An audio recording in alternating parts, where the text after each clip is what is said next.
gantaalka nuclear-ka xambaara waa midka ugu awoodda badan oo ilbiqsiyo gudahood ku baabi'inaya wixii ku nool halkii lagu rido. wadamo badan ayaa la rumaysan yahay inay qarinayaan tirada rasmiga ah ee hubka ay haystaan, haddana waxaa loo badinayaa inay ka badan tahay 14,000 oo madax oo hubka nuclear-ka ah in ay yaalaan guud ahaan caalamka. Mareykanka iyo Ruushka ayaa haysta tirada ugu badan ee hubka nuclear-ka ee adduunka. Haddaba muuqaalkan kooban waxaan ku eegaynaa arrimo sir ah oo ku gadaaman hubkan waxgumaada.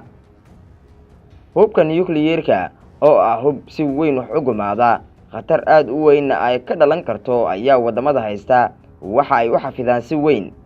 Waxa hubkaasi la dhigaa meelo kala duwan oo kayd u ah oo bariga badda, maraakiibta dagaalka iyo xitaa bariga iyo kuwa quusa intaba isugu jira. wadamadan hubka nuclear-ka ah haysta waxay ku keediyaan meelo sir ah oo dhulka hoostiisa ah oo amnigooda aad loo ilaaliyo. marka laga reebo gantaalo yaala saldhigyada daafaha caalamka ay ku leeyihiin ama gantaalaha nuclear-ka ah ee lagu qaado maraakiibta ama diyaaradaha, Mareykanka oo kale gudaha dalkiisa waxa uu ku leeyahay 19 xarun oo nuclear-ka lagu kaydiyo. haddana gantaalo nuclear ah ayuu geeyay saldhigyo uu ku leeyahay Turkiga, Kuuriyada Koonfureed iyo meelo kale oo Yurub ah, halka Ruushka uu leeyahay 12 xarun oo hubka nuclear-ka lagu kaydiyo isla markaana lagu tijaabiyo, kuwaasi oo dowladda Ruushku si weyn ay u ilaaliso iyadoo ka eegaysa in cadawgu ay ka soo agdhowaan karaan iyo in kale. haddii ay dhacdo in la adeegsado hubka nuclear-ka ee sida weyn wax u gumaada, mas'uuliyadda koowaad waxay saaran tahay madaxweynaha dalkaasi. madaxweynaha inuu gaaro go'aan kama dambeys ah ee hubka nuclear-ka la isticmaalo waxaa ka caawinaya khubaro military, gaar ahaana saraakiisha hubka nuclear-ka gacanta ku haysa.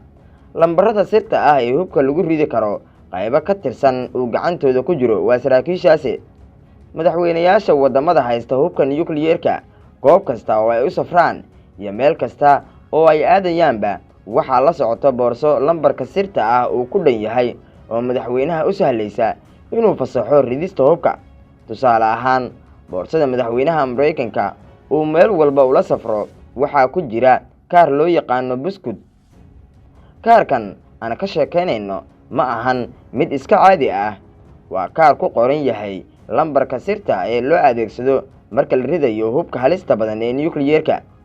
boorsada waxaa sidoo kale ku jira aalado isgaarsiin ah oo madaxweynaha kula xiriirayo dad gaar ah oo ay ku jiraan madaxa istiraatiijiyadda xarunta dhexe ee nuclear-ka iyo madaxweyne ku-xigeenka. waxa uu boorsadaas wareejiyaa oo keli ah marka uu madaxweyneedkiisu u dhammaado waa madaxweynaha Mareykanka ee. maraakiibta quusta oo badaha caalamka u kala goosha waxay ka mid yihiin maraakiibta xambaara gantaalaha nuclear-ka ah. waxaa maraakiibtan hubka nuclear-ka ah ay u xambaaraan si ay u fuliyaan weerarada degdega ah ee lagu bartilmaameedsanayo gantaalo meelo fogfog laga soo ridi lahaa. diyaaradaha howlgallada gaarka ah fuliya laftooda gantaaladaasi way qaadaan, inkasta oo ay yar tahay diyaaradaha inay mar walba nuclear-ka lagu qaado. waxaa aad u yaraaday hubka nuclear-ka ee caalamka la isaga gooshiyo wixii ka dambeeyay dhammaadkii dagaalkii qabooba, kolkaasi oo caalamka inta badan hubka nuclear-ku uu ku fidsanaa qaaradaha badan ee dunida sida qaaradaha Aasiya iyo Yurub oo ah halka ugu badan ee nuclear-ka uu yaallo. hubka nuclear-ka waxaa haysta 9 wadan oo kala ah Ruushka, Mareykanka, Faransiiska, Ingiriiska, Shiinaha, Bakistan, Israa'iil iyo Hindiya iyo sidoo kale Kuuriyada Waqooyi.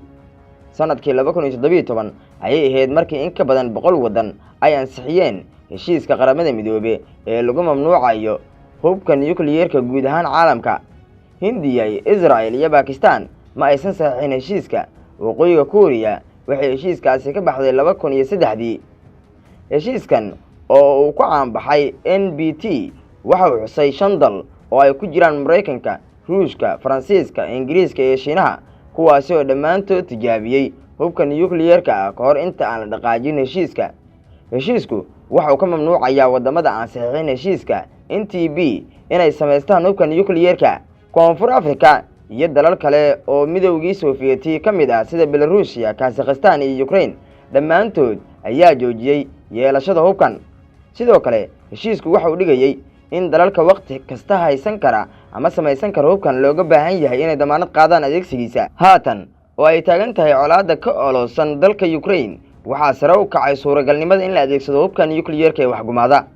Ruushka kolkii madaxweyne Vladimir Putin uu ku dhawaaqayay habeennimadii 23 ama 24 bisha February ee sanadka 2022 in dalkiisu uu duulaan ku qaadayo dalka Ukraine, waxa uu kaga digay quwado uusan tilmaamin oo uu kala jeedo gaashaanbuurta NATO in haddii ay isku dayaan inay carqaladeeyaan ama ay soo fargeliyaan duulaanka dalkiisu uu qaadayo iyo waxa uu ugu yeeray howlgallada gaarka ah ee ka fulinayaan Ukraine in tallaabo adag ay ciidamada Ruushku qaadayaan, kuwaasi oo isugu jira kuwa aan ka waaqsi lahayn ama ka soo kabasho aan lahayn.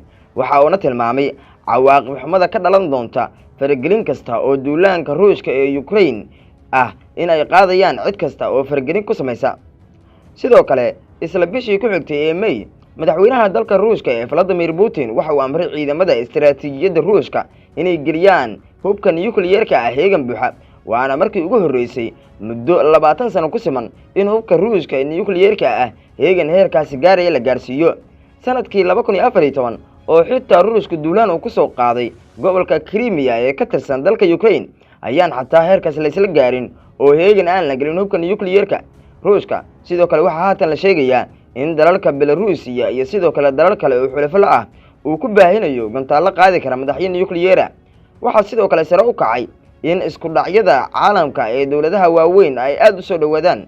dhawaanahan dawladda Shiinaha ayaa waxa uu kala dhaxeeyay muran baasan dalka Taiwan jasiiradan gooni goosadka ah, taasi oo sababtay in dalkaasi ay ka dhacaan waxyaabo aan loo qaateen ahayn, iyadoo markii dambana dawladda Shiinaha ay isku dayday in arrinkan ay ku xalliso miiska wada hadalkaasi aatee lagu guuldareystay.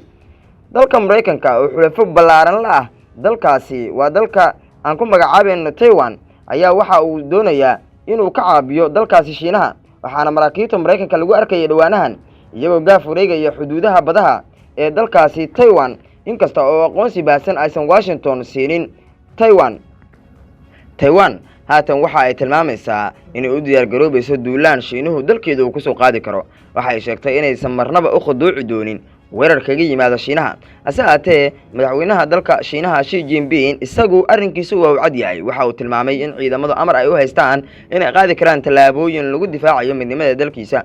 waxa uu tilmaamay marnaba Shiinuhu inaysan aqbalayn caqligiisuna uusan gelinaynin in dalkiisa la kala gooyo, isagoo sheegay dunidu in ay waajib ku tahay inay fahamto waxa uu Shiinuhu doonayo oo ku tilmaamay mid cadaalad ah oo xaq u leeyahay Shiinaha in uu difaaco dalkiisa.